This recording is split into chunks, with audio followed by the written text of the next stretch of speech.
Καλησπέρα, κύριος W2. Σήμερα θα μιλήσουμε για το κράξιμο πίσω από το PC και γενικώς. Ξέρω εγώ, βλέπω κάτι παιδιά στο Facebook που κράζουν κάτι κορίτσια. Γενικώς, όλα τα κορίτσια σχεδόν, επειδή ξέρω εγώ βγάζουν φώτο χωρίς ρούχα. Οκ ρε φίλε, τις κράζεις ωραία. Εσύ τραβάς μαλακία και εσύ τις κράζεις. Αλλά ξέρω εγώ μπορεί να το κάνουν για να γουστάρουν ρε φίλε, μπορεί να το κάνουν για τα like. Μπορεί ξέρω εγώ να το κάνουν γιατί έτσι θέλουν ρε φίλε, γιατί η μαγιά τους. Τι βγαίνεις εσύ και τις κράζεις ρε φίλε, οκ. Βγάλε και εσύ φώτα με τον μπούτσο έκδορα, δεν θα σου πούμε κάτι. Ή ξέρω εγώ κράζετε γιατί οι πιο πολλοί σας οι Ισπάνοι ξέρω εγώ.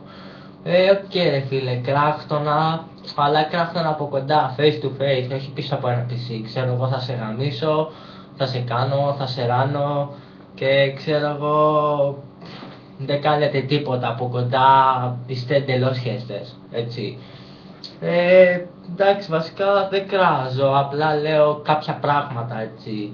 Εγώ βγήκα να κάνω το χαβαλέ μου, for fun το βίντεο, ξέρω εγώ ή κάτι άλλο ξέρω εγώ, στο chat, κάνε μου like please και άμα σε συνομπάρουμε ξέρω εγώ, όχι μόνο εγώ, ο καθένας, αρχίζεις και τον εκράζεις. Γιατί τον εκράζεις, επειδή ξέρω εγώ δεν σου κάνει like στη φώτο.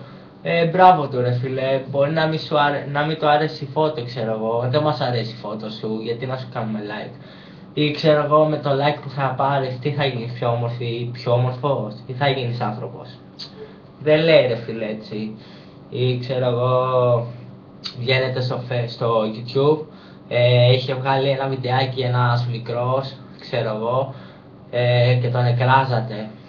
Το παιδί είναι, πόσο είναι, 10 χρονών, 11, και βγαίνετε ξέρω εγώ 18 χρονών και τον εκράζετε και πέφτετε σε τόσο επίπεδο που ούτε για αυτίσιμο δεν είστε.